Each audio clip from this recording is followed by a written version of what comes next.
And మీరు ఇంతకుముందు decades part ఉంటుంది మురారి అన్నారు కదా, డికేడ్స్ పార్ట్ గుర్తు చేస్తుంది, ఎగ్జాక్ట్లీ అది హ్యాపెండ్. అండ్ గోవిందరావు అందరి వాడే విషయంలో కూడా మీరు స్టేజ్ మీద అదే చెప్పారు, 50 సంవత్సరాల పాటు ఈ సినిమా గుర్తుంటుందని. ఆ మాట statement, over confidence. Mistake. Okay okay, ఎందుకు, ఏం తేడా జరిగి ఉంటుంది ఆ సినిమాలో? అది ఇప్పుడు చెప్పలేము. ఇప్పుడు హీరో ఇమేజ్, నా స్టేట్ ఆఫ్ మైండ్, ఆ సినిమా వర్కింగ్ కండిషన్సా, లేకపోతే కొంతమంది క్యాస్టింగ్, ఈ డిస్టర్బెన్స్ క్యాస్టింగ్లో, సో రకరకాలు ఉన్నాయి. Okay okay, but still it's not a failure. Yeah, మీరు అనుకున్న రేంజ్ రిజల్ట్ అయితే రాలేదు. అంత రావాల్సిన సినిమా అది మిస్ కొట్టదు. కొన్ని ఉంటాయి. అదే ఫెయిల్యూర్ చేసింది కానీ అది పైకి చెప్పగలిగేది కాదు. ఓకే. అండ్ మీరు స్టేజ్ మీద అంత ఎమోషనల్గా మాట్లాడారు ఏంటి? ఇది చెప్పాను కదా, ఆ టైంలో బాగా లో పీరియడ్లో ఉన్నాను నేను. And Paisa took a lot of time, like 2 years, 3 monthsలో ఫినిష్ చేద్దాం అనుకున్నది 2 years అయిపోయింది. సో రకమైన డిప్లోకి వెళ్ళాం, ప్రొఫెషనల్గా డిప్లోకి వెళ్ళాం. పైసాకి ముందు సినిమా మొగుడు, లాట్ ఆఫ్ ప్రాబ్లమ్స్. మొగుడు సినిమా కంప్లీట్ అయితే చాలరా భగవంతురా అనుకునే పరిస్థితిలో ఆ సినిమా చేశాం. దాని తర్వాత పైసా. సో మెంటల్గా ఛార్జ్ లేదు. నాట్ బికాజ్ సక్సెస్ అదని కాదు, నేను పని చేయలేకపోతాను. I'm not myself, I'm not able to be myself. Suffocate అయిపోతున్నాను ఆ టైంలో. టోటల్గా ఇది అనుకున్నా. ఆ టైంలో వేరే సినిమా చేద్దాం ట్రై చేస్తే చాలా చోట్ల కలుద్దాం సార్, తర్వాత చూద్దాం సార్, ఇప్పుడు బాగా బిజీగా ఉన్నాను సార్, ఇలాగా తెలుస్తుంది నాకు. రిజెక్షన్ మొదలైంది, టైం అయిపోయిందా, ఫైట్ చేయాలా, కమ్ బ్యాక్, వదిలేసి వేరే పని చూసుకోవాలా, అమ్మాయికి ఇచ్చిన డేట్లు చూసుకోవాలా, వెళ్ళి ఏం చేయాలి అనే దాంట్లో ఒక ఇన్సిడెంట్ జరిగింది. మీరు అడిగినా సరే చెప్పండి. నేను ఒక చాలా డ్రాస్టిక్ ఇన్సిడెంట్. అంటే సడన్గా నేను చాలా లోస్ చూశాను నా లైఫ్లో. చాలాసార్లు చాలా లోస్ చూశాను, చాలా డిసెప్షన్ చూశాను, చాలా డ్రామాలు చూశాను, చాలా పచ్చి మోసాలు చూశాను, భయంకరమైన వెన్నుపోట్లు చూశాను కెరీర్ బిగినింగ్ నుంచి. నా దగ్గర ఒకటి వెనక్కి తిరగగానే ఇంకోటి మాట్లాడేవాడు చూశాను. సొంత కూతుళ్ళ మీద ఒట్లేసి కోట్లు లేపేసిన చూశాను. కానీ ఇది ఎక్స్పెక్ట్ చేయలేదు. ఓకే, షాక్ తిన్నాను, నిజంగా షాక్ తిన్నాను. ఇంత ఎక్స్పీరియన్స్, ఇంత ప్రపంచాన్ని చూసింది నేను కూడా షాక్ తిన్నాను. ఆ నైట్ కూర్చుని ఏం చేయాలి ఇంకా అర్థమైపోయింది. టోటల్గా డోర్స్ అన్నీ క్లోజ్ అయిపోయినాయి. ఐదర్ మనం కొత్త డోర్ ఓపెన్ చేయాలి, లేదా ఉన్న డోర్లను ఏదో రకంగా ఓపెన్ చేయించాలి అన్న పరిస్థితిలో గుర్తొచ్చిన ఒకే ఒక్క పేరు అన్నయ్య. సో అన్నయ్యకి తగ్గ సబ్జెక్టులు నా దగ్గర లేవు. అప్పుడు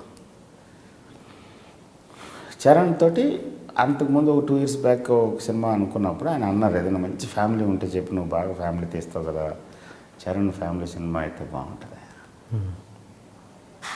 చేయలేదు ఇంతవరకు ఏదన్నా ఓహో అని అనుకున్నా. మర్నాడు ఊరికినా ఎలా ఉంటుంది ఇంకేసారి నవ్వు స్టార్ట్ టెస్టింగ్, వీళ్ళు కూడా తర్వాత చూద్దాంలే అంటాడులే. కానీ మన ప్రయత్నం ఆగకూడదు, మనం ప్రయత్నించాలి కదా. ఊరినే ఇంట్లో కూర్చుని వాడు అలాగే అంటాడులే అని అలాగే జనరలైజ్ చేస్తాం. నిన్న కలిసినోడు అదవా, రేపు కలిసినోడు ఎవడానికి మంచివాడు అవ్వచ్చు కదా. మొత్తం ఒక్కడి మీద ఉండే బ్యాడ్ ఒపీనియన్ టోటల్గా ప్రపంచం మీద నమ్మకం పోతే అలాగే అందరూ అది అలా అనుకుని ఊరికినే కబురు పంపించాను.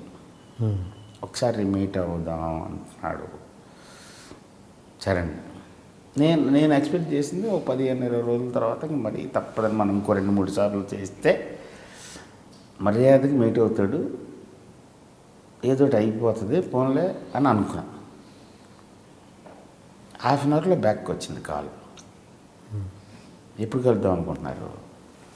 నేను ఫ్రీయే, నేను కాల్ ఎప్పుడైనా సరే ఓకే, నేను మళ్ళీ కనుక్కొని చెప్తాను సార్. మళ్ళీ ఒక హాఫ్ అన్ అవర్ తర్వాత అన్నపూర్ణలో షూటింగ్ జరుగుతుంది, ఇక్కడ రాగలరా అని అడుగుతున్నారు. టక్మంటే వెళ్ళాను.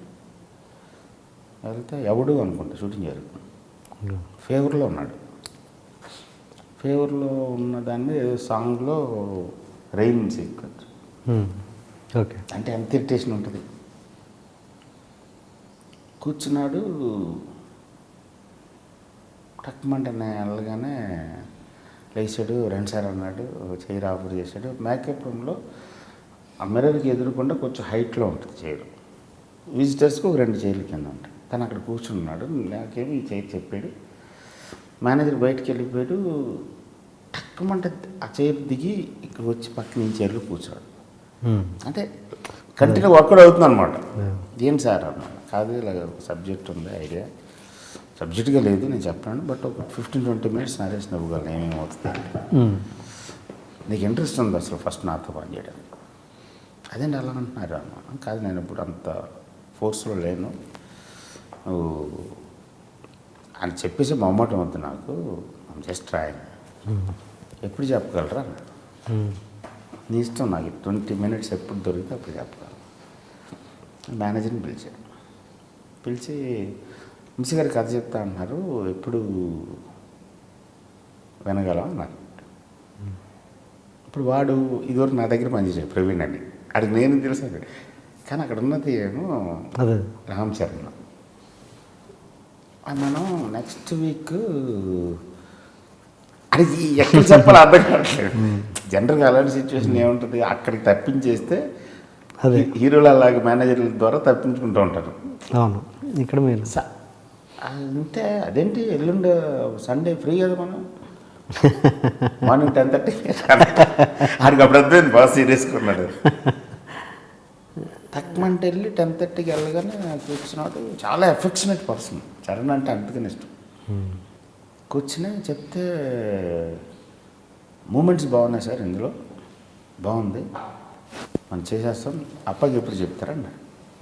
ఏంటండి అప్పకి ఎప్పుడు చెప్తారు, నాన్న అప్ప అంటాడు. అప్ప అంటారు ఆయన. ఓకే. అంటే ఓకేనా నువ్వు అంటా, లేదు నాకు ఓకే, ప్రాబ్లం లేదు, అప్పకి చెప్పండి. మళ్ళీ ఇప్పుడు ఆయన ఇప్పుడు సెంట్రల్ మినిస్టర్, అప్పటికి ఇది మళ్ళీ ఒక 1 మంత్ అవుతుంది. అంటే ఆల్మోస్ట్ 2 days తర్వాత ఆ మీటింగ్ సెట్ అయింది.